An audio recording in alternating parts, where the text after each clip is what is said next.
Hello, everybody. Welcome to Living One. My name is Olivia, and I'm so glad to welcome all of you today. For those of you who don't know, Living One is Krulos's monthly webinar series, now in its 6th year. With guest speakers from around the world, we listen in to how people are bringing their ethics, minds, and lives into alignment with nature for earth and animal liberation and revitalization. Today, we have our final session of our second series of 2025, Encounters with the Unseen, which has delved into the critical, ethical, and ontological dimensions emerging from non-duality and our existence in a world of persons, only some of whom are human. Over the course of this series, a range of insightful speakers have discussed their experiences with the less than obvious, often non-material worlds, as we explored how a deeper understanding of the unseen could restore wholeness and connection with the vitality of our living cosmos. Thank you for joining us. In this very special finale, we will be joined by 4 contributors to the book Dark Matter, Women Witnessing, Dreams Before Extinction: Andrea Mathieson, Nancy Windheart, Michaela Harrison, and Shante Sojourn Zenith. Dark Matter, Women Witnessing, Dreams Before Extinction is an anthology of essays, poems, and artwork by women in response to ecological devastation. The collection is comprised of works selected from the first 10 years of publication of the online journal Dark Matter, Women Witnessing. 67 authors from 6 countries have contributed to this anthology of 79 pieces in 572 pages, grouped into 9 sections. To Witness, Fired Anew, The Grammar of Animisy, What We Know in Our Bones, Songs of Undoing, I Am Nothing Without My Dead, Healing with Land and Ancestors, The Music of Grief, and What It Takes to Breach. Edited by Liz Whale, Gillian Goslinga, Kristen Flintz, and Anne Bergeron, this book is a moving and inspiring collection of written and visual responses drawing on dreams, visions, and activism, all in the name of healing our broken relationship to the earth. Before we begin, I'd like to take a moment to acknowledge that we are all currently on various Indigenous lands. I am currently on the ancestral homelands of the Council of the Three Fires, which includes the Ojibwa, Ottawa, and Potawatomi. This land exists also as a place of trade with other Indigenous communities, including the Ho-Chunk, Miami, Menominee, Sauk, and Meskwaki. The Krulo Center for Nonviolence is located on the homelands of the grizzly bear, takelma, daku betete, coyote, coho salmon, golden eagle, and gray wolf. Finally, we ask that all of us participate with full respect and attention to each other in the spirit of peace and wisdom that Living One seeks to foster. So without further ado, we welcome Izzy Clark and our wonderful guests from Dark Matter.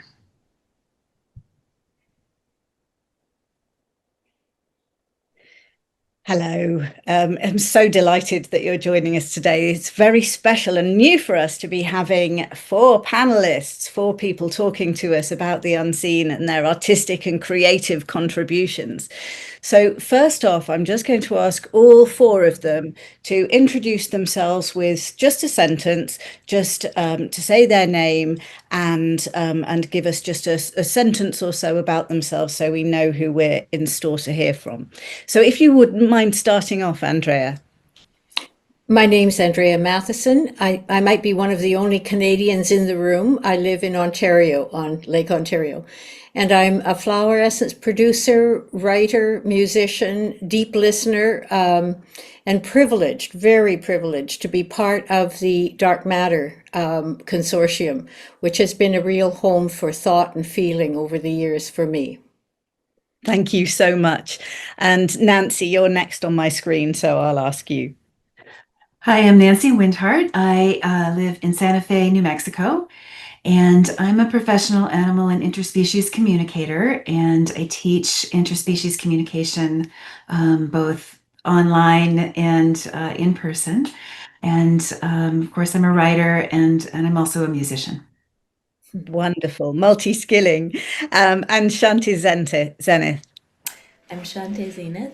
I am a relational field consultant, so I support kind of the systemic weaving of ancestors and ecosystems and creative dreamings. Wow, that sounds fantastic. Now, Michaela has emailed me saying she's on, but I couldn't see her name. So, Michaela, I'm hoping that you're there and can just introduce yourself. Michaela. I'm going to, during the time that we have our first presentation, I'm going to send Michaela the link again, because she did think she's in Zoom meeting, so there must be some little technical flaw. But while I did do that, Andrea, please, would you start us off with your reading, and then I will pose some questions to you. Well, it's a real honor to be here with all of you today, particularly because this is the summer solstice, always a peak time, a turning time. I've really enjoyed the sessions that I've participated in this spring with the unseen gatherings. And today I'm delighted to share 2 encounters I've had with the unseen. One, a dream from the depths, and a meditation with the earth. 16 years ago, this dream pierced me as a visitation from the deep, actually from the soul of the ocean itself. In the dream, a whale beached itself in front of me on a shore of a North Ontario lake. This was so remarkable, a whale in a small lake, that I ran up in the dream to get my camera, feeling no one would believe me if I didn't record the event. But when I returned, camera in hand, the whale had gone. I woke up horribly disappointed at the opportunity I'd missed. Later that morning, I couldn't shake the feeling, still so upset about the impulsive behavior I'd exhibited in my dream, that I decided to commune with the whale through automatic writing, something I've developed for many years. This is the whale's message, and it felt very important to share this with all of you today. The whale said, "Do not run away. I've come a great distance to be with you. I have but a brief time. Hear me and speak for me. Set aside your shame at not being present in the dream. There is a deep and painful aching in the oceans, an amniotic screeching within the watery womb of the planet. It must be heard and released. You are one, there are others in this room too, but you are one who has been tuned to bear this awful birth, a birth of such agonizing pain and unknown consequence." At this point in the meditation, I broke down weeping. Meanwhile, the whale waited for me to regain my calm. He continued, "We're not asking to be saved. That time is past. We know our immediate future and have accepted it. We present ourselves to you in a pledge, an invitation to work with you in creating a new way, one where the hearts and minds are in complete harmony and communion with you, with humanity. We need you, and you need us. You need us, and we need you. The first step is simple. Be present with us. Open and listen. Beyond the grief, beyond the shame. Receive us as kin, with information you can attain from none other. Linger with us, for our speech works in your cells in ways you only have a glimmer of remembrance. Do not dismiss what you feel in these rarefied encounters, for it is the beginning of a new language between us, the beginning of a new language. We need your hearts and your brains. You need our ways of knowing.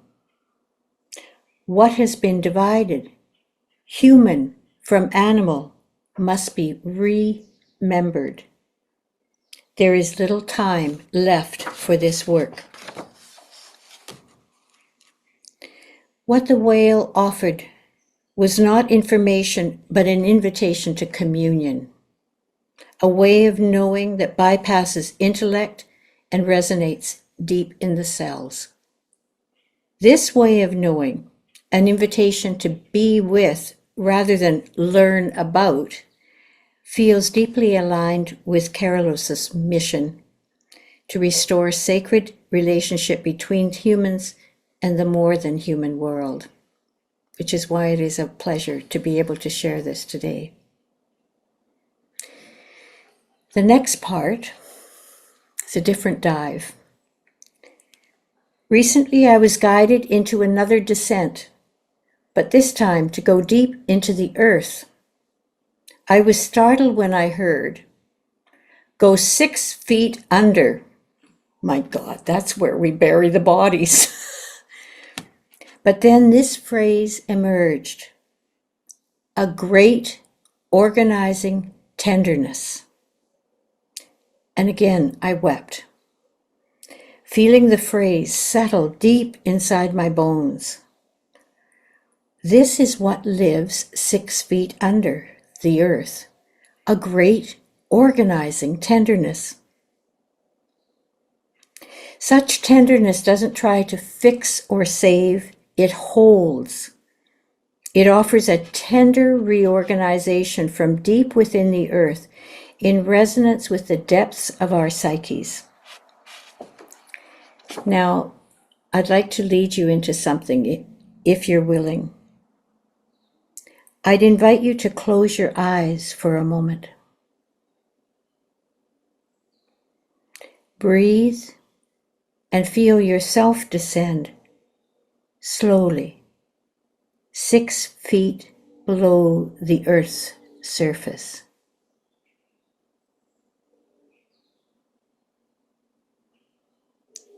Feel the cool, calm, ancient stillness.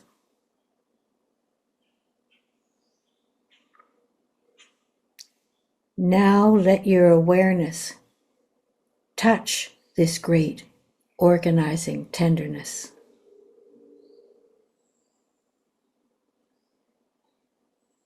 Breathe with it. Feel it. What does it open in your body soul?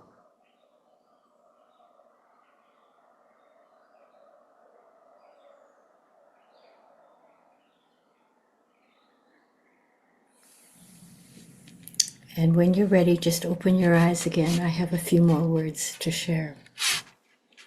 Thank you for venturing there. These liminal encounters with whale, ocean, and earth touch both the grief, the pain of grief, and the beauty of remembrance. They have also reminded me of my own soul commission to remember what has been severed, human from animal, mind from body, and thought from soul. Thank you for listening and sharing these depths with me. Thank you so much. That was beautiful and very resonant to me. I was just listening to there's a special day that the Plant Initiative's running, and they've got a lot of intuitive interspecies communicators who speak with plants. And one of the people who was giving her account of a message from the plants, it was so similar to the message that you had from the whales, and just this feeling of this sort of like, this profound asking that's coming from the more than human world. And if only we can, in a majority, listen.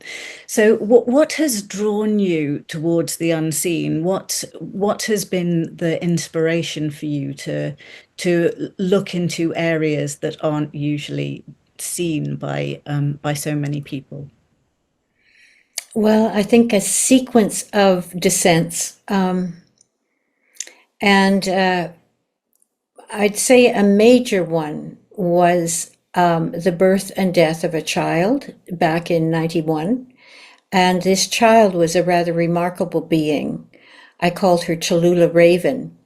And she was born induced at 7 months because she was a dwarf who had a heart but no lungs. And that cracked me wide open. From that, the next thing that opened me to the unseen, other than the cracking open of my own psyche, which was the necessary breaking open of a certain structured consciousness that didn't fit my soul's need to explore. The next one was when a friend asked me in 1995 to make a flower essence from a datura plant. And that started a work of what is now 350 flower essences. I'm actually letting that project go back now to reseed because what it gifted me was to learn how to listen. And then that continued, that deep listening continued just to be the way that my soul loved to resonate with the earth, human beings, children, plants, animals. That's the short answer, Izzy. And do you think that it sounds as if it profoundly has this openness to the unseen changed the way that you interact with the world, the way that you view the world, and the way that you then behave within a community of persons, not all of whom are human? Well, it means I'd prefer to live a quite solitary life now. And increasingly, as the pressure to be present to the unseen is there, I find that a lot of social clutter really gets in the way. So I live alone. I choose to live a very solitary life and have then deep, meaningful times of encounter with people that I cherish and resonate with, because there is little time for social chatter, at least for me. And now I'm in my 70s, so I don't have a great deal of time to waste. Yeah. Thank you so much for that. Now we'll be coming back to you a little bit later in the show, and those of you who are in the audience, please, if you want to direct any questions later to Andrea, I'm sure she'll be happy to answer them. Thank you so much, Andrea, and let me now welcome or invite Nancy onto the center stage.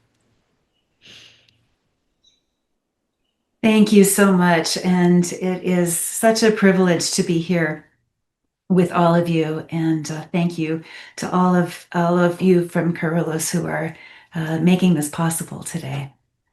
So I'm going to read from the essay that is published in the Dark Matter Women Witnessing anthology, which is called Aspen Ways of Knowing, and this is an excerpt for it. This essay was previously published on my blog as The Song of the Quaking Aspen.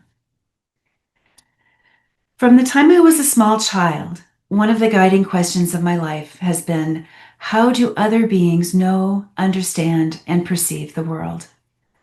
In particular, I've been fascinated by trying to understand how beings of other species feel and know, and what these perceptions and ways of knowing and being can teach me and other humans. This piece is about the apprenticeship that I was taken into by the quaking aspen forest in the Sangre de Cristo Mountains near my home in Santa Fe, New Mexico. I've come to understand the aspen as one of the great consciousnesses of the earth. And as I've opened myself, their teachings and transmissions of energy and wisdom have astonished me, humbled me, and filled me with gratitude. September 2019. I'm in the mountains on a solo hike. As I walk among the aspen, opening all of my internal and external senses in a kind of walking meditation, I sense a pulsing, a low humming, a vibration that I hear and feel with my entire body, though it's not audible to my ears. It's similar to the vibration that I sometimes feel in the ocean when I'm with the whales, or like the low frequency sounds that elephants use to communicate with each other across vast distances.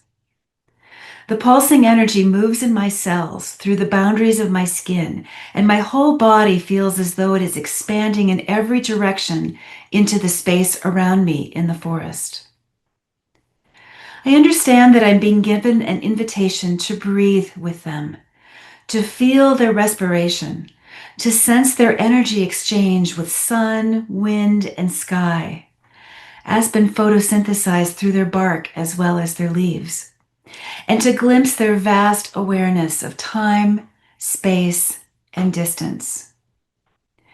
I realize that if I try to allow my body to match their rhythm, slowing my breath down as much as possible, I'll be here for several hours, pulsing in and out with each wave. I also realize that I can't do that or I'll be spending the night unprepared on the mountain. The moment this thought moves through me, I feel the aspen respond. Their rhythm speeds up, shifts, just for a short time, just enough so that I can feel it in my human body. They communicate this directly to me, working with my energy field, so that I can more deeply understand and resonate with their frequency. I stop, open, and allow my energy body to continue to expand. My legs grow long, extending into the earth, until they meet the aspen root, a long horizontal root from which the shoots of the clone arise. I allow my body to plug in, to join with the energy of this root system, to connect with its life force, its intelligence. I feel the aspen's vast understanding of long stretches of time and my limited human perspective in my small body, individual awareness, and short lifespan. I become aware that I'm in contact with, literally standing in, above, below, among, one of the greatest, wisest, oldest consciousnesses of the planet. Whether old clones or young in our human conception of time, these exquisitely sensitive and aware beings are ancient elders who carry immense wisdom, vision, and perspective. I'm filled with an overwhelming understanding that my human viewpoint is so small, so limited. I can barely touch what the aspen know and hold. I bow my head in humility and in gratitude for the presence of these great beings.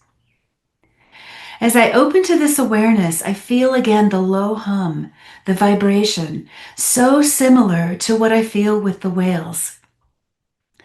I look up, and in the fissure of the bark of an older stem tree, there is the image of a breaching whale. And I'm going to share my screen to show you this image.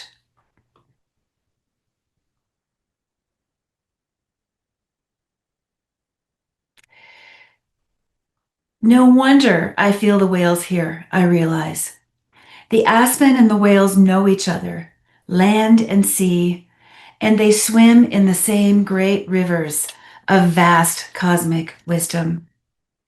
Bark, skin, breath, life, joy, wisdom, grace. I walk with a prayer in my heart. Show me how to live with compassion, kindness, and joy. Teach me to love purely, boundlessly, as the great teachers of all species love. And I wonder, does it matter? Can it ever be enough? The aspens sing me their answer in the vibration of their trunks and leaves, in the flow of the ancient wisdom of their roots. Sing the song that is yours to sing. All beings must sing their own song. From the singing of our songs, a new world is birthed into form. The song that is mine to sing is this listening to the aspen, to the whales, the dragonflies, the cats, the bees, and helping others of my species to hear their wisdom too. For others, it may be loving a child, caring for an old dog, making a home beautiful, writing a poem, making a meal, nursing the sick, becoming an activist, running for public office. The aspens in singing their song inspire my own. Each of us has a song to sing, and the time is now. Sing we must. It doesn't matter if the song is small or large, loud or soft, or even if we are particularly good singers. What matters is that we sing, that we send our songs, our devotion, our love into our world as best we can every day with the full commitment of our hearts.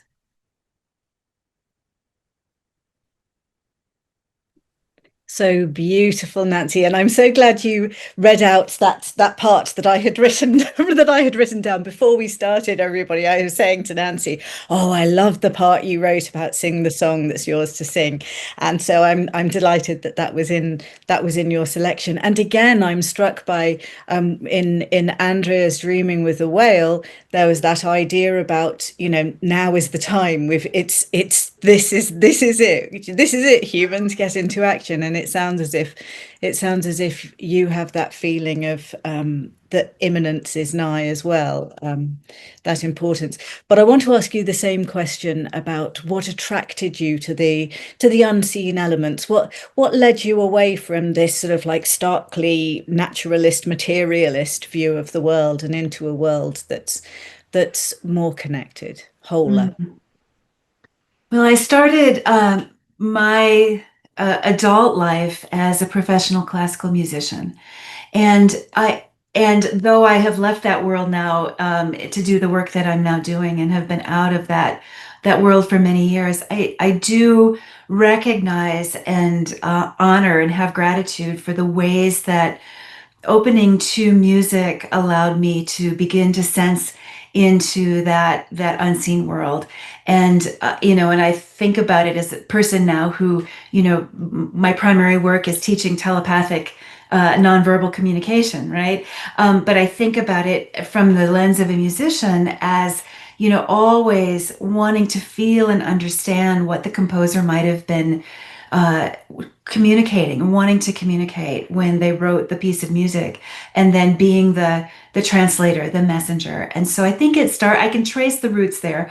I think it started there, but really what brought it much more fully into my life was being with other than human, or as my friend Inga Hamilton has recently coined this term, which I love, and she's given permission to share it widely, majority animals, because, even the term other than human, it centers humans, right? Or more than human. No, they're the majority animals, and we are one small species of animal also, right?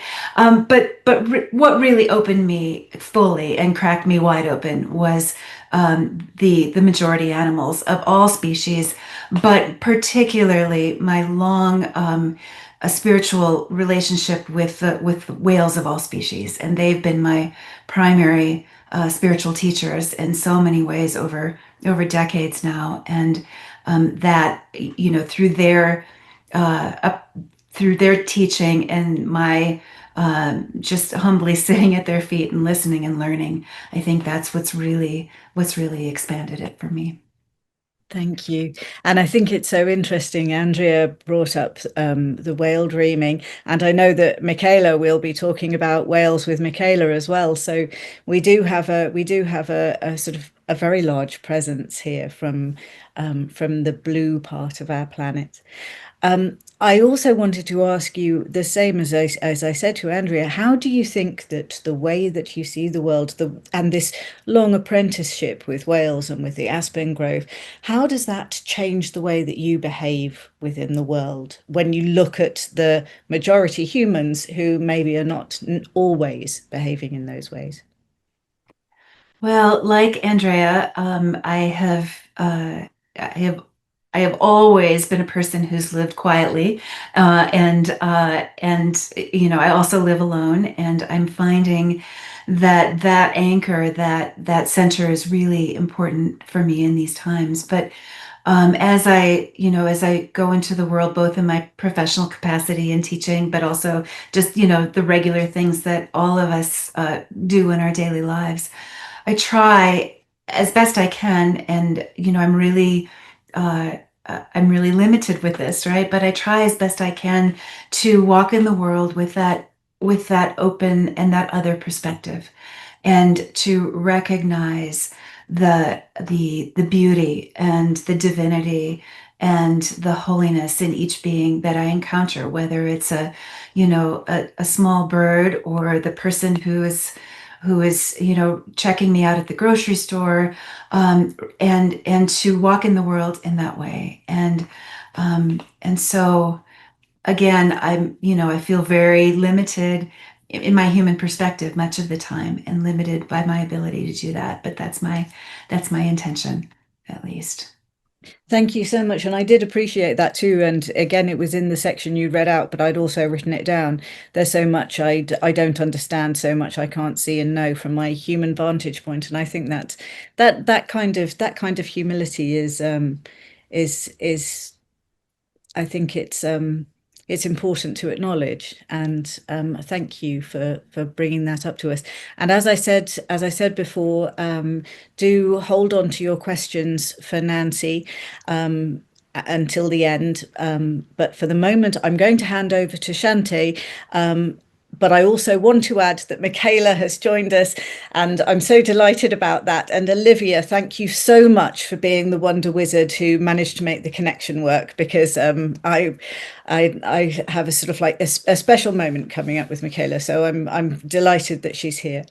Nancy, thank you so much, and we'll talk to you more a little bit later. And Shante Zenith, if you'd like to take the stage, we'd love to hear what you have to say for us. Thank you. So there are two pieces that I'm going to read from. The first is from the Dark Matter anthology, and the other is a section of it that did not have space to be included in the anthology, but it was in the original Dark Matter sharing. The only medicine for the place of aching is to nestle your body into the shape of the absence. Make your body the prayer that resonates from a depth of soil. Become the portal back to home. Maitake mushroom. Tracing the long body. Poet-philosopher Bayo Akomolafe invokes the way in which the indigenous sense of self describes human beings as replete with loss and disappearances, and monsters and secretions and microbial transgressions. Not drawing the line too closely around the humanoid shape we are used to allows us to see a vast body, what the Iroquois Haudenosaunee call the long body. I use the term long body in my practice frequently, imagining my animal organism as a kind of fruiting body, the tip of an entire cascade of roots, inextricably entangled with the ancestors and ecosystems that sustain my aliveness. Recently, I started to become aware that I did not know the cultural context through which the term long body emerged. I started to research the cultural lineage. I searched for several weeks and was amazed to find nothing about it online. Nowhere has there been a description of how white academics came to learn this concept from the Haudenosaunee people, an absence that effectively invisibilizes the process of indigenous knowledge transmission and the particular cultural context from which the term emerged. Eventually, I began a process of journeying with the term long body to learn directly from the spirit of the word about its origins. Here is some of what I heard. Lost in snows. No absences, but those unmerited, uncalled for, melted into air. Warming self by fire, the web of entanglements. This was always known, whispered by flames. It only came into being as a concept to be given to the ones who didn't have it anymore. A perception of the frozen absences, an insight into those who had forgotten their own belonging.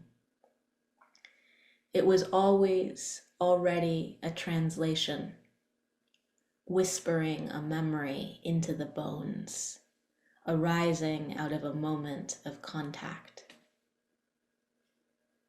The long body is the gestation of soul, the wider unfolding outside of the human womb. The long body is the tree within the seed, the imprint of forest giving birth to new life, the energies and shadows that sustain your remembering, the full cycle, the journey of water gushing forth underground and back to the source. Of course, the transmission is invisible. It is one of those portal places, the absence that both obscures and illuminates the pattern in itself. Why cry for the loss of this direct knowledge? Maybe it was never yours in the first place. As soon as it passed, it transmogrified into the shape that was needed. Wolves devouring the carcass, it is here to meet a hunger. The word was always an offering, a prayer for remembering, a seed to plant in the soil of your own becoming. What emerged for me out of this journey is that the absence this term carries with it is also a part of its teaching. Part of the dissociative spell of my European lineage kin's ancestral trauma is the creation of absences that trail with us everywhere. How do you notice an absence, a dissociation? What is its shape? How do you even begin to notice that a gap is there where a relationship should have been? And then the second piece was a more embodied, direct channeling this conversation with this confluence of two rivers where I live here in Minnesota, and near to a place that's sacred to the Dakota people called Bedote. I stood on the other bank of the river and was in conversation about that separation between body and earth that my body and my ancestral lineage carries, that has enacted such harm on the planet. And in that conversation, I was speaking to the river, and I invited the river to speak through me, and I had my feet in the mud. And these words came through from the river, the mud, that land body. I hear you, my child. I hear you trying to touch the edge, the point of contact to which your center relates. Hold yourself into those places of yielding. Experiment with the wildness and unpredictability of support. The world, all alivenesses, no matter how constrained physically, are still dancing in response. Allow yourself to be sucked into the sensuous messiness of this encounter. Feel your feet sinking into wider ground, remembering also the porousness of edges and constraints, and the way that what is shaped in all its fractals of scale still has a relationship to the wider pattern. The gift of your contact, the gift of your play. You do not know how your touch, how your receiving of touch, how you're making yourself available to those eruptions of what is not you and what is you, and what is an intermingling that calls itself a process. You cannot know the ways in which these patterns ripple out into relationship, but you can savor their impact on skin and sensory receptors. You will not avoid harm. You will not avoid surprise and discomfort. You will not avoid death and disintegration. but you can claw your way into a more interesting shape of relating. A part of this dance, a part of what you longed to have been told by elders and longed to have been held within. A part of this dance is agency through contact, is your ability to find the subtle ways in which you can choose a response. And something of your grief can be met right here in the relationship of feet and mud and claw and branch digging in, rock digging into foot. So much of this vast grief, the lack of resource, lives right here at this place of relating, lives right here waiting for your body to touch the earth. This mutual shaping, this here is love. These moments of contact, being held, being related to, being noticed, being called into savoring by this wider body that enfolds your body and becomes your body and is also not your body. My prayer for you, embedded in your web of relationships, is for you to taste with more and more nuance the capacity of those moments of contact. My prayer is for you to linger at this edge, to listen, and to respond. Wonderful. And I love that a more interesting contact. That's beautiful. And I mentioned when I was talking to Andrea that I was at a plant initiative webinar a little bit earlier, and again that idea of that touch, that sort of that actual contact came up in Rachel Corby, who's a plant whisperer, was talking about her 28 days with dandelion and being called to, eat the leaf, eat teas made from the leaf, eat the flowers every day, and that dandelion was really stressing the importance of this actual contact, this really being there. So that struck me. And again, as with Nancy, that section you read from the start of your piece in Dark Matter, Maitake Mushroom, the only medicine for the place of aching is to nestle your body into the shape of the absence. That does have a real goosebumps effect. So let me ask you the same two questions, Shante Zenith, after my gushing. That is, first of all, how did the unseen become a part of your life? Mm-hmm. I think it has always been there, and there have been kind of iterative layers of contact and unveiling. An entrance in my young life was in performance and in theater, and just seeing that the imagination and that capacity to be in relationship with life and to create new dreamings, it kind of revealed to me very young how malleable the structure of culture is.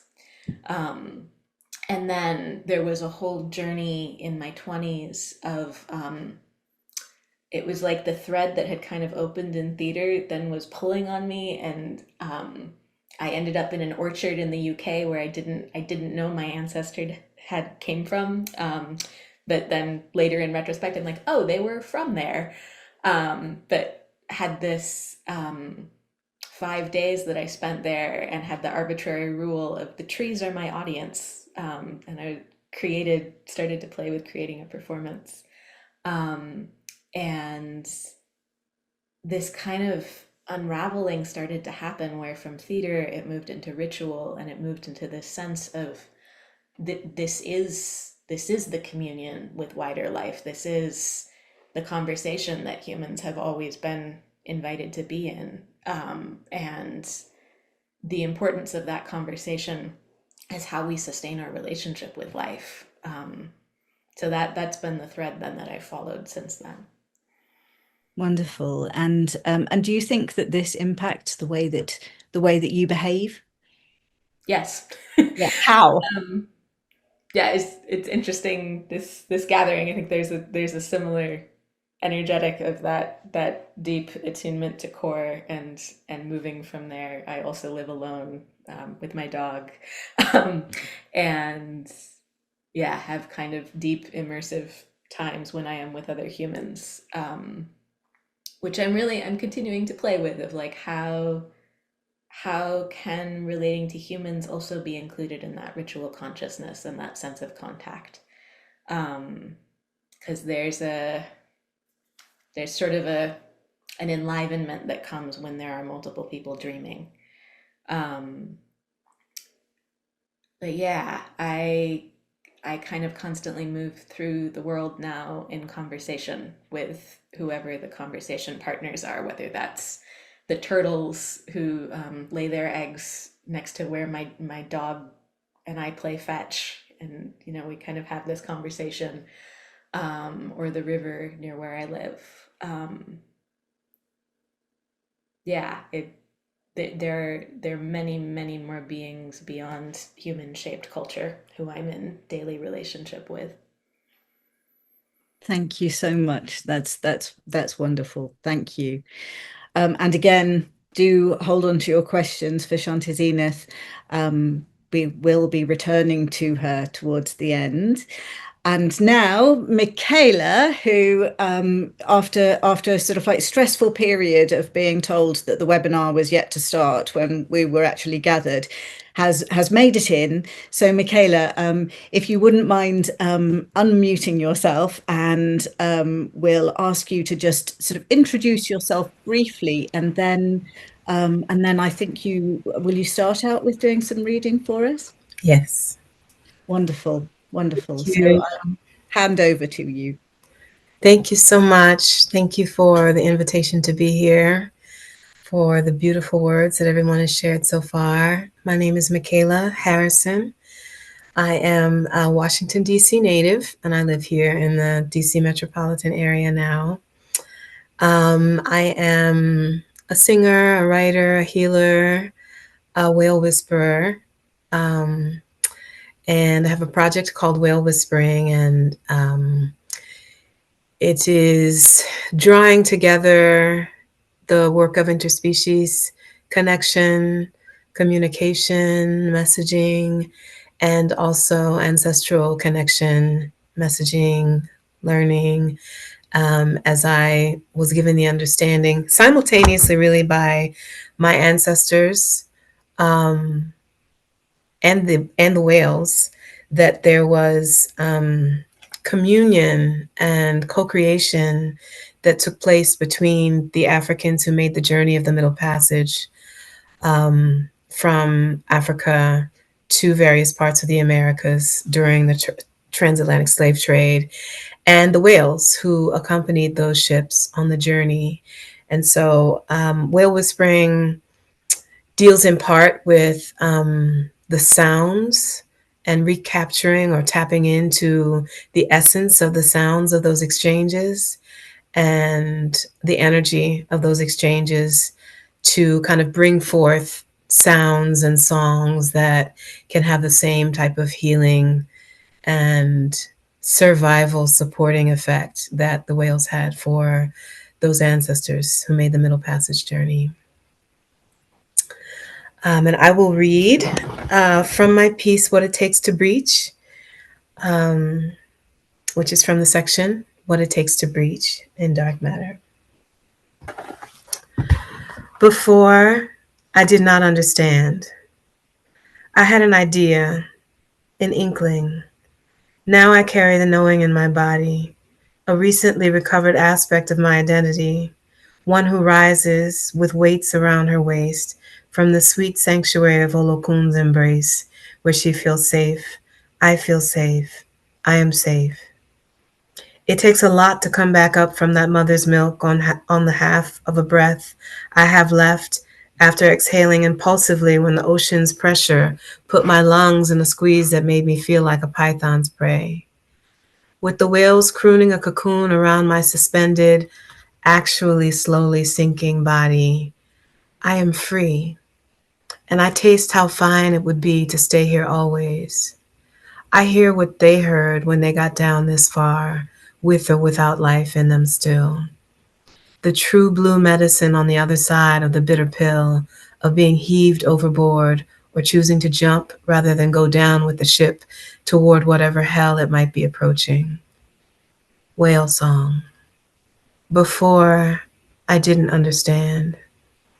Yes, it's the weight of the world pulling me in. It's the warped womb, the liquid tomb.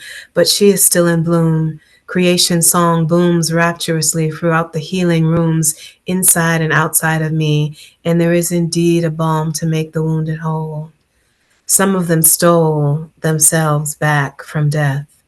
This is what I know now in a way that I could not have known before I breached. I had and have spent so much time marveling at the whale's ability to troll gravity by flying all their weight out of the water at any given moment. And I've had several experiences of tuning into a particular whale as they rose, having a semi-vicarious sensation of what it was like in a flesh and blood sense. This, though, was my body.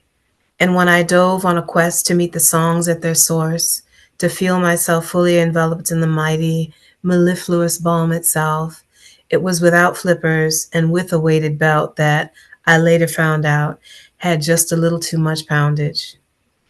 In retrospect, I realized that I didn't take enough time or care with the intricacies of locking myself into that situation, and this lesson has come to resonate with significance in so many contexts since then. I sank with ease where I had been buoyant on earlier tries. I couldn't see them with my eyes, but I didn't need to see. The whale's auric presence is massive. I knew they were under the boat and within 75 feet of me at basically the same level where I found myself, about 10 meters down, and they were absolutely aware of me climbing into their reverie. Crown first, I entered the zone where the sea pulls rather than pushes and quickly figured I had about 20 seconds to hang after a check-in with my lungs, then melted into the sound of salvation where the only truth is that I am one with all of creation. The treasure I dive for isn't one I can touch or feel with my hands, but my heart, my soul, my mind can expand to hold the heavy of all that this song is encrypting into me. Every atom in my 3D form thrums with the whale's emanations, and yet I don't know that it's exactly what I will need in the moments to come. But I don't have to know. I am present, here, inside the sound. The first thing that happens when I stop all thoughts is that I sense my time-bending capacity ratchet up exponentially, and those 20 seconds stretch into centuries. The middle passage millions set me a tingle with their proximity. I feel more than hear them through the veil of the whale's mediation/mitigation. They're translating, using their voices to filter out the screams, the moaning, the grunts and the growls, the howls, the chain rattling and the keening that, in addition to the singing, comprise the actual record left by those ancestors in these waters. To hear all that would do me tremendous harm. The echoes and the strains I do catch periodically are enough to sear my spirit, triggering memories of branding and my own sizzling flesh and the feel of a baby's mouth desuctioned from my breast. I would not survive hearing that entire choir. The whale's skill at distilling these African vocal spells into show and tell is a marvel of gorgeousness that slides through every broken part of me, mending, illuminating as it blends into my blood, activating my DNA so I remember how to breach. Some of them knew how to do it.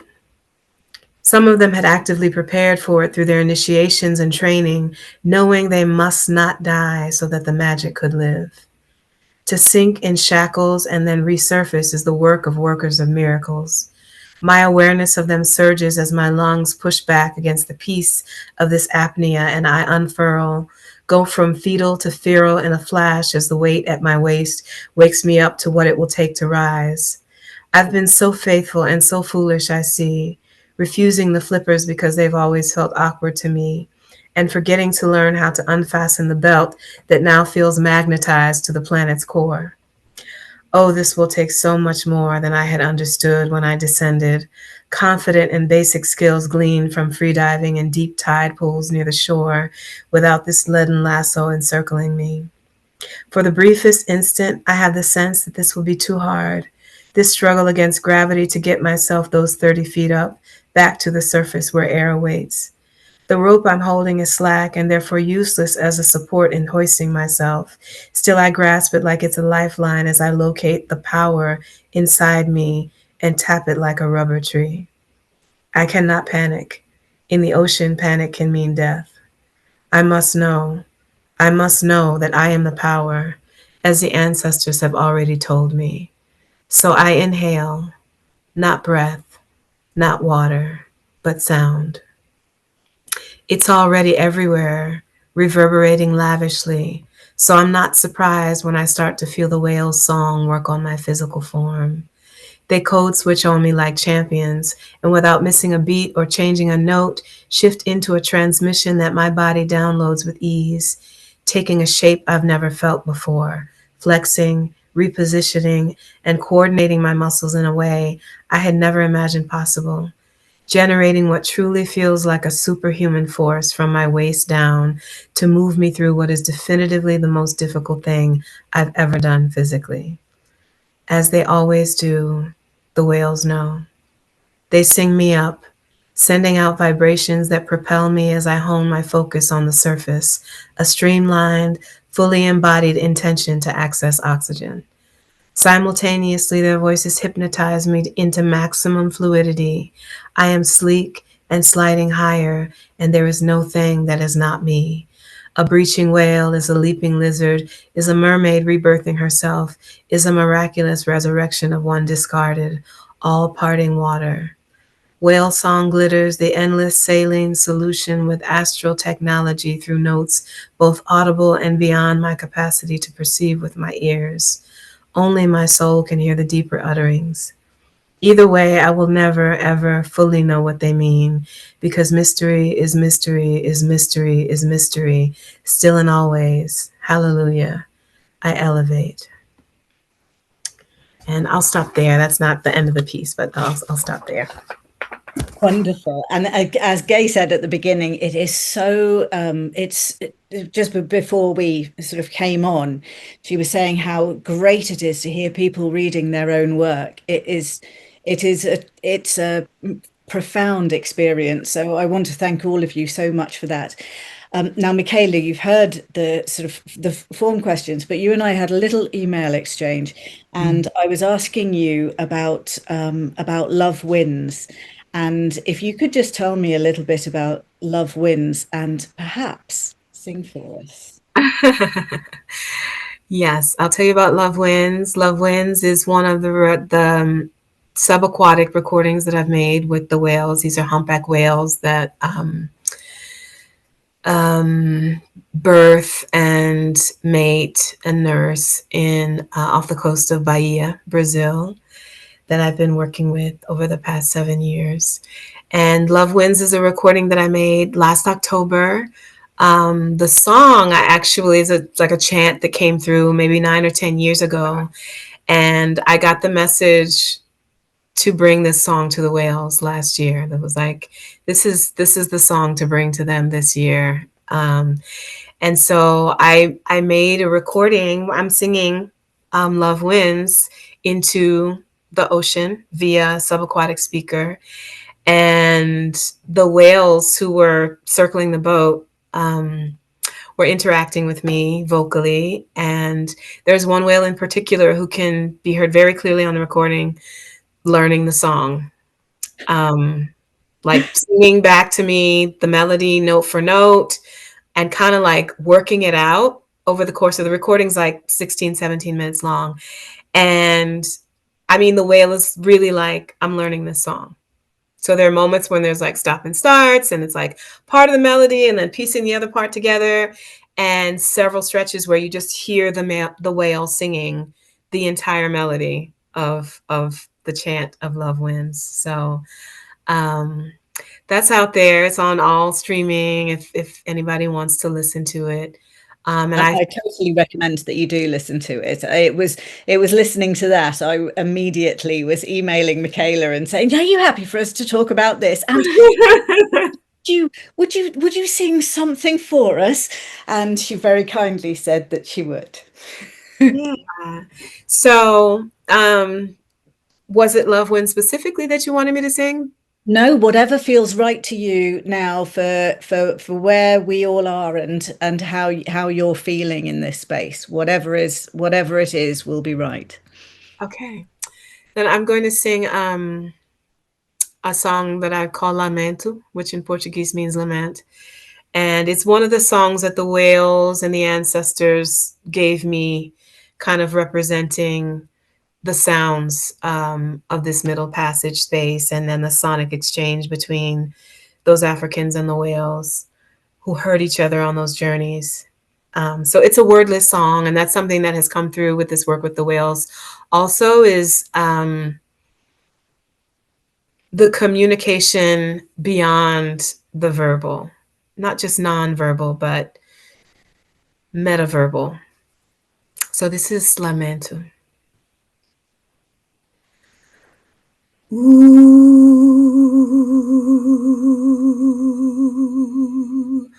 ooh,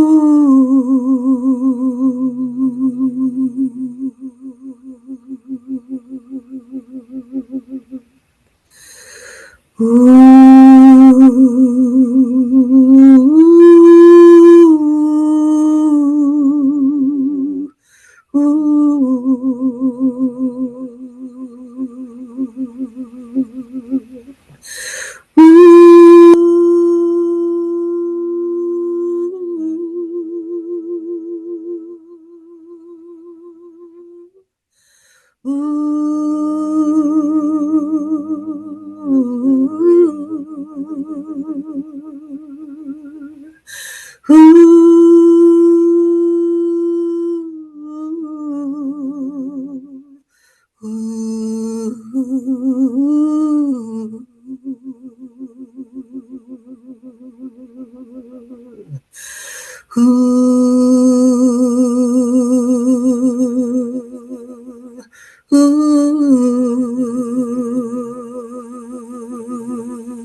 Thank you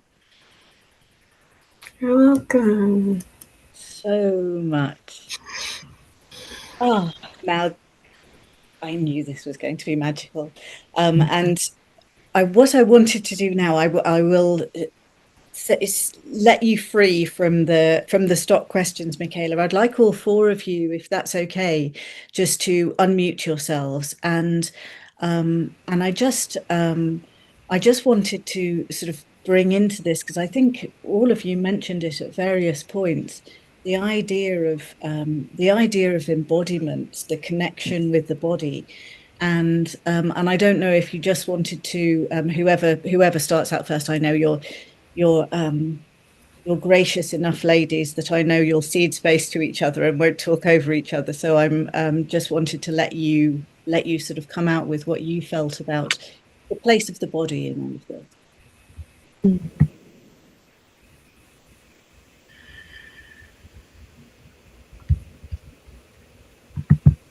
Well, I think each of us, as you say, and I have identified Izzy, come from that place of not just the head over the body, but the body's slower, deeper knowingness and words of articulation. There's a kind of a poetry I hear in all of the writing, Shante, Nancy, and Michaela, that comes from a rhythm of the body, not from the logic of the head. So there is a surrender. I also think there is an element that is implied in dark matter women witnessing. There's an element of the feminine that knows these ancient things, has remembered this from other times, other ways of being. And so that's been definitely a part of the more that I honor what my feminine body and soul knows, the more the poetry, the language emerges through me. So that's a starting. I certainly hear that in all of the rest of you as well. Thank you, Andrea. I don't know if Shante, Nancy, Michaela would like to offer something.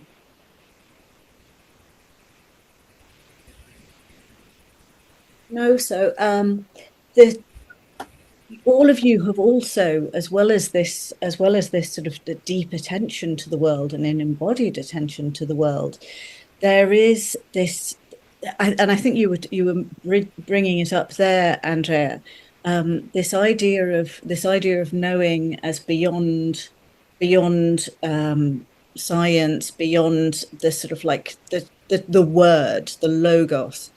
And what is the importance now, do you think, of a kind of knowing that is intuitive, embodied, that is earth focused? How does that sort of feed into it? How is it required in our present times? Maybe Michaela, I'll ask you to start with that. Okay. From my perspective, it's the thing that is needed right now. I mean, there are many things that are needed, but I would put that at the very top of the list, as there's so much information swirling, there's so much communication, there's so much messaging swirling, and there's very loud communication coming from the natural world, from Earth herself, from the beings that we share this planet with. And hey kitty, we have these ways of knowing that allow us to kind of cut through whatever confusion can be caused by all these communications and media, etc. And for individuals as well as for smaller and larger collectives, that ability to tap into the knowing, the natural knowing, the knowing of what is happening with the planet and the other beings of the planet is absolutely critical to our survival. I mean, on every level, right? I feel like we're all in the same choir on this, but my ability to feel when the earth tremors ever so slightly in the middle of the night is a knowing, is an attunement that is information that can be useful to me in the coming days as I move through and perceive what's happening around me. My ability to hear the crows calling out when I'm walking alone in the forest, to let me know there's another human approaching. There's all kinds of levels and layers to that ability to tap in, some of which involve the 5 physical senses and some of which involve spiritual intuitive knowing. But I feel like all of it is so crucial right now to where we are for our survival as a species and our survival individually and communally. Thank you. And Nancy, I just wanted to sort of put the same kind of idea to you and your work specifically with both majority animals and also with plants. How important is it to be bringing their messages into the foreground? I resonate so much with what Michaela just said, and really, I feel like for us as the human species, our primary task is to remember this way of knowing, and it's not something separate from us that we have to learn. Like we might learn a language that is not our, not our native language, right? But rather it's remembering that this is our birthright, that all beings share this language and this way of knowing. And our species is unique in that for all the reasons we have become separate, and we have been separated from. And so as we remember as individuals and then as groups and collectives, we remember that this is our birthright, this is our natural way of knowing. That is what integrates us back into the web of life. And the other species are waiting for us and welcoming us and, and are willing. I mean, this is what moves me so much. It just moves me to tears every time when I hear, Michaela, how the whales learned the song that you were given and sang it back to you, right? They're so willing to meet us and to offer us that assistance and their generosity and their wisdom and their knowing, which we have forgotten at our peril. So I think that's the whole project that we need to be engaging in now. And from our human perspective of time, it feels that's that feeling of urgency, right? Other species have very different understandings of time and that long arc. And for me, that's something that also I take solace in. Your what you said about time there, I had exactly that experience today. I speak with trees, and one particular oak, whom I call the goddess oak, she said to me, I was saying, why is my transformation taking so long? Why does it take me so long to learn anything, to feel anything? And she said, well, see how long it takes me. And I said, what? But I haven't got, I haven't got your life. I haven't got your life. And she said, well, you'll just have to hurry up then, won't you? But yes, that idea of time, living in different times is difficult when we've made time run so fast with the changes that we've made. Shante Zenith, I wanted to ask you. I mean, you in the work that you read for us, there is this idea of relationship to place that's so important, and your piece, speaking as someone with European heritage, it's that really difficult space between being at home in a land that's not non-ceded territory, I mean, I'm in England, so I suppose I'm kind of native to this country, but there is this sort of like strange sense of who really belongs here on this little island, which has had so many different people and people going all over the world and doing terrible things. So that idea of relationship to play seems to me to be something that's so crucial and so important to understand for a real kind of earth healing. Where did that sort of like longing, that need, that feeling come to you from, and why is it so important to you?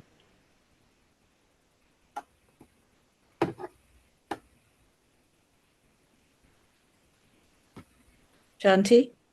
Yeah. Let's see. Oh, readjusted.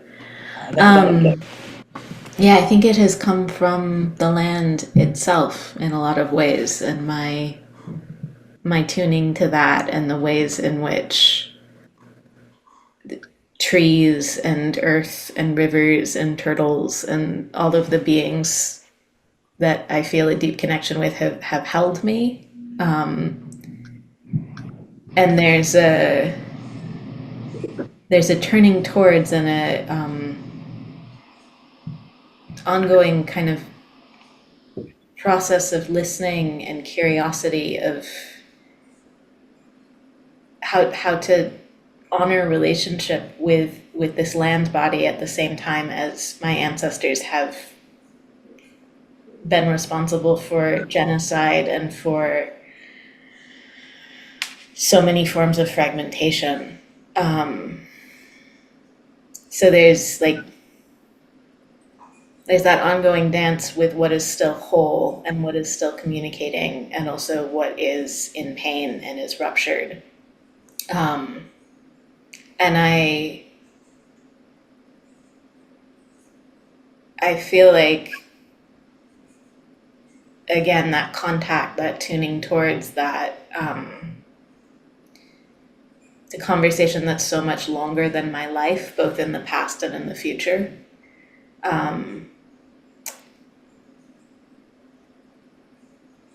And that kind of where my integrity is in relationship is in starting to tune there and starting to listen.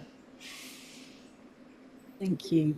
And I don't know if you saw in the chat, Shante Zenith, that Cynthia Ross wrote that she loved your reading, and especially the image of trailing absences. And she says that stuck with her. So I don't know if any one of our audience has any particular questions. I know that I've got a couple more, but I'm mindful of the time that you've all been on. Oh, there we go. Please. It isn't a question, but I just was so like, I just want to remark on the fact that we began with Andrea, who twice in the middle of what she read had to stop and because she was breaking down. And then the last thing that was read was sung was a song that was a deep lament. And I don't know about the rest of you, but that was just an amazing song. And I was so struck by how we began on that note of kind of breaking down and then ended on this note of just breaking apart. And that song, I'm thinking about the middle passage. And that was very moving to me. I don't know what it says, but something about grief and how important that is. But it was just moving. And it's just amazing to hear you read that piece, Michaela, because I've read it so many times, but I'd never heard it spoken. And it was a very different experience. It was great to hear it. It was so wonderful to hear all of you. And I also, the last thing I want to say is that I have this screensaver on my desktop that I don't choose. It just pops up every day, a different one. And the image that popped up today, believe it or not, was a breaching whale. No kidding. I mean, they're with us. They're totally here. Well, your writers have certainly been calling them up with their wonderful, wonderful voices and their wonderful messages. I'm going to be offering those attendees of our course, which runs alongside this series, some exercises to do afterwards. and I was thinking, well, you've heard these wonderful writers read out their responses to the unseen. That's your exercise this week.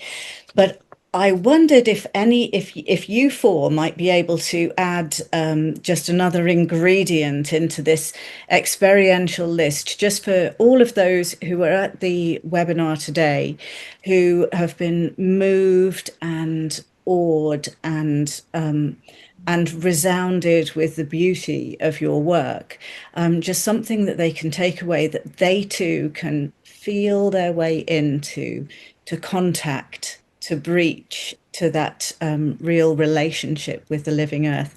And Andrea, I don't know, I was quite struck by your idea about the love letter to themselves. I don't know if that's something that you'd suggest. I'll go through you in the order that we started with. So Andrea, would that be your suggestion for an exercise, or would you suggest something else? Based on the experience today with Michaela and the rest of us, and something that happened in a very special webinar that I was part of last night, Hella can attest to this too.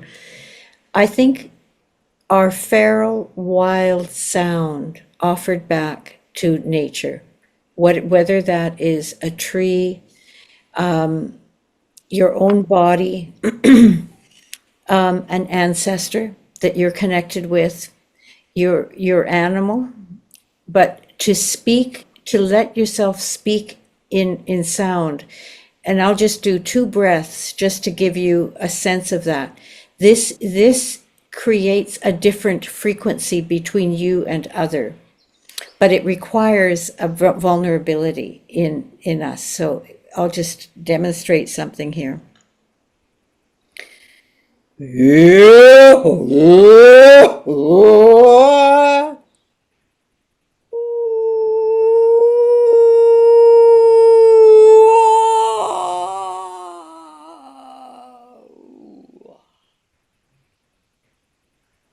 In other words, to go to the edge of oneself and let something pour out is more authentic than something.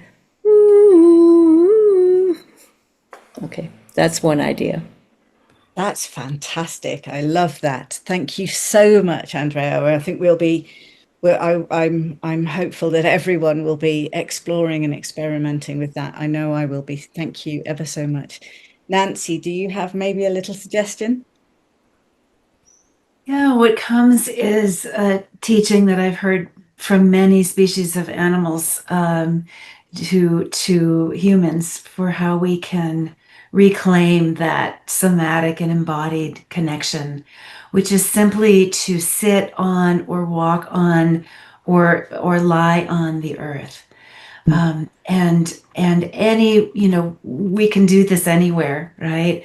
In whatever ways are accessible to us. But one of my favorites is just to find a tree partner and just sit with our back against the tree and allow our body to settle back and down, and thinking about that 6 feet under image that Andrea mentioned at the beginning, but just to allow ourselves to sink and sink and sink and sink with the support and the assistance of a tree, or just the earth underneath our bodies.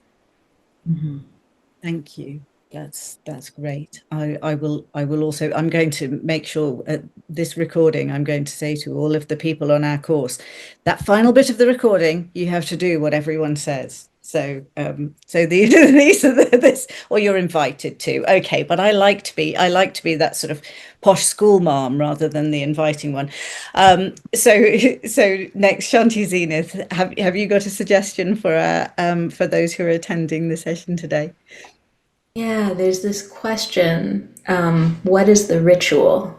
That is something I've been carrying with me. Because I think that as beings, there's always some sort of creative dreaming. There's some sort of thread that we're following.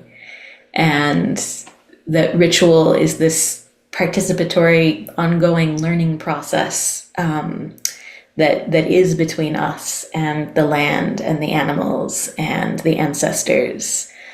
And so there's my invitation to people is to tune to that question in your life right now. What is the ritual? What is the movement pattern, the gesture, and how are the conversations that you're in with the unseen and with land in exploration of that? Beautiful. Yes, it is. It is very beautiful. And Michaela, what would you suggest? Well, this is one of the directives from the whales, which is for everyone to be singing to water, for us to have individually a daily practice of greeting and blessing and singing to the water that we interact with, from the water that we drink to the water that we bathe with, to the water we flush the toilet with, wash the dishes with, and then to collectively be coming together to sing to the natural bodies of water that we're blessed to be able to live near and cross over and interact with on the regular. That there's something about singing to the water, which is obviously a practice that is pervasive throughout indigenous cultures, but like people of diverse species is my term for the majority, because it includes the plants as well. But like, it's like the earth needs to hear the humans singing together again, and the water is the receiver, the water is the record keeper, the water is the relayer of that intention to come together in harmony, and everyone else picks up on that resonance when we do that. So there's a call out for everyone to sing to water. And I know you have a song for that, Michaela. Oh, well, this would be the perfect ending. Thank you.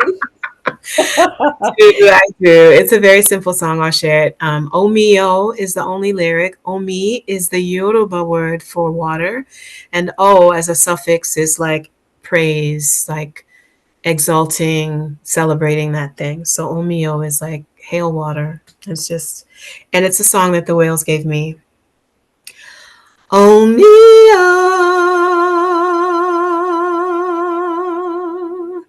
Omia.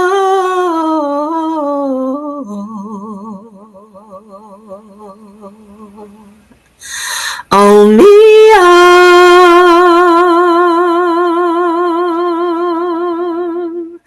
Omia,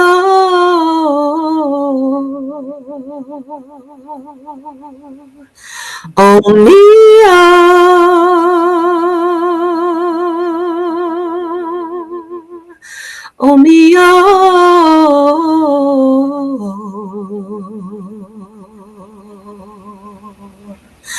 Omia,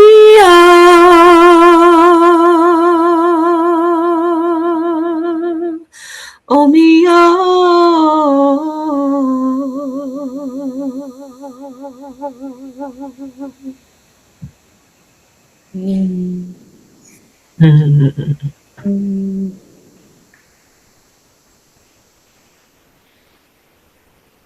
You're muted.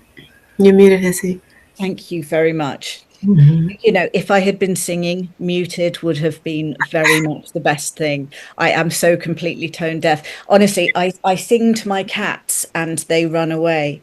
So, but the robin likes it when I sing to him. It's like, wow, I didn't realize that anyone could sing that badly. You are. So you know, there's a role for being a comedian amongst the people of diverse species. I want to thank you, my heartfelt thanks to all of you. You have been wonderful, wonderful guests, and it's been a fascinating and rich and profound and moving experience for all of us. So Andrea, Nancy, Shante, and Michaela, all of our thanks from those of us at Kerelos and all of us watching.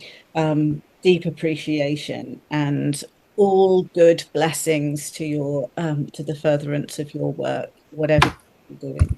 Thank you so much. Thank you. I'll hand back to Olivia.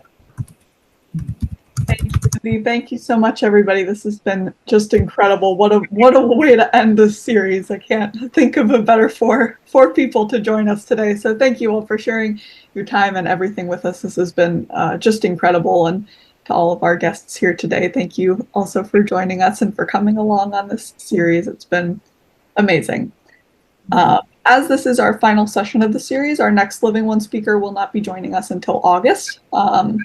But for those of you who are enrolled in the course component for the series, we will have our final gathering 1 week from today, June 27th at 10 a.m. Pacific time. And for anyone here today or watching after the fact who's not enrolled but would like to join us on June 27th, you're more than welcome. You can enroll on our website or reach out to us at contact@crulos.org if you have any questions. Keep your eyes out for registration information coming soon for our next Living One series, A Re-Enchanted World, which will build very nicely on everything we explored over this series as we begin to dive into the richly entangled, convivially connected nature of life on our living planet. So yes, keep an eye on our website, and on your emails we'll let you know when registration for that has opened. And when registration opens for the webinar series, you will also see information about how to register for our next course component for our third Living One series of 2025. So we really encourage anyone who's interested in engaging these series and speakers and just the material and everything we learn a little bit more deeply to enroll in the courses. So once again, thank you everybody for joining us, to our incredible speakers and everybody at Dark Matter. What a wonderful collaboration and time together today. So thank you so much. We hope to see you at Vital Breath in the next month or so before our next Living One, every Wednesday at 12 p.m. Pacific time. So thank you everybody. Hope you have a great rest of your day, and we'll see you soon.